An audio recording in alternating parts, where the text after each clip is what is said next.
आपने पीपीएफ का अगर अकाउंट ओपन किया होगा तो उसकी मैच्योरिटी डेट कब होगी।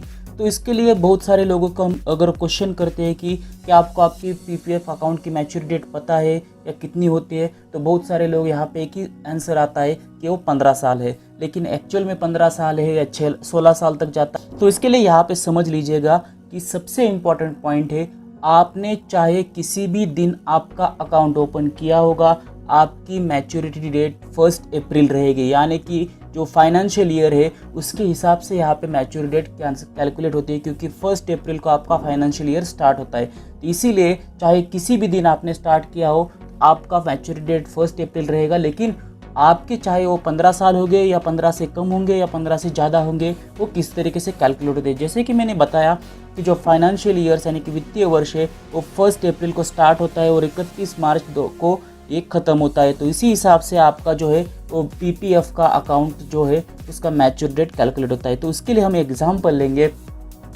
यदि आपने आज यानी कि 15 नवंबर 2020 को अगर आप अकाउंट ओपन करते हो तो उसकी मैच्योरिटी क्या होगी। तो यह जो पॉइंट मैंने आपको बताया था कि आपकी मैच्योरिटी डेट जो है 1 अप्रैल रहेगी, लेकिन आप तो अकाउंट 15 नवंबर को कर रहे हैं, तो 1 अप्रैल तक कैसे जाएंगे। तो इसके लिए यहाँ पे जान लीजिएगा एक इम्पॉर्टेंट पॉइंट कि आपकी ओपनिंग डेट जो है वो 15 नवंबर 2020 है, और आपका जो फाइनेंशियल ईयर इस साल का यानी कि अभी जो चल रहा है 2020-2021 यानी कि 2021 का जो फाइनेंशियल ईयर है, आपने उसमें आपका अकाउंट ओपन किया है, ये जो फाइनेंशियल ईयर है आपका 31 मार्च 2021 को ख़त्म होगा।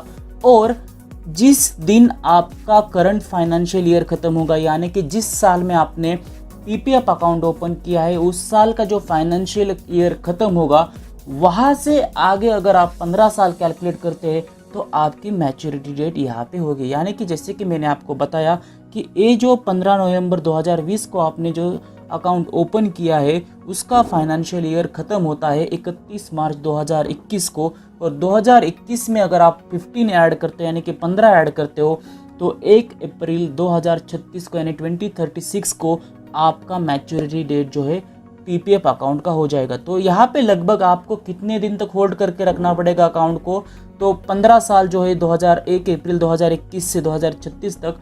तो यहाँ पे आपके 15 साल आपके दिसंबर, जनवरी, फरवरी और मार्च, ये जो 4 महीने, और नवंबर के जो बचे हुए 15 दिन। तो यानी कि आपको जो टोटल अमाउंट है यहाँ पे मैच्योरिटी के लिए जाना पड़ेगा, या फिर टोटल जो डेज है वो आपके 15 साल 4 मंथ्स और 15 डेज यहाँ पे आपको रुकना पड़ेगा। इसी तरीके से अगर आप कुछ दूसरे भी कैलकुलेशन करते हो तो यहाँ पे हम देखेंगे कि अगर सपोज आपने जून 2010 में अकाउंट ओपन किया है, तो जैसे कि मैंने आपका बताया कि आपका जो अकाउंट का फाइनेंशियल ईयर एंड होगा वो 31 मार्च 2011 को होगा।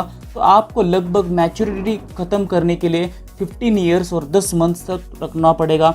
अगर आपने अप्रैल 2012 में स्टार्ट किया है तो आपको जो आपका फाइनेंशियल ईयर है वो 2013 में कंप्लीट होगा, तो लगभग आपको 16 साल तक यहाँ पे मैच्योरिटी के लिए रुकना पड़ेगा। अगर आपने जनवरी में स्टार्ट किया है तो 15 साल और 3 महीने रुकना पड़ेगा। अगर आपने मार्च 2018 में स्टार्ट किया है तो आपकी जो मैच्योरिटी है वो 1 अप्रैल 2033 को रहेगी।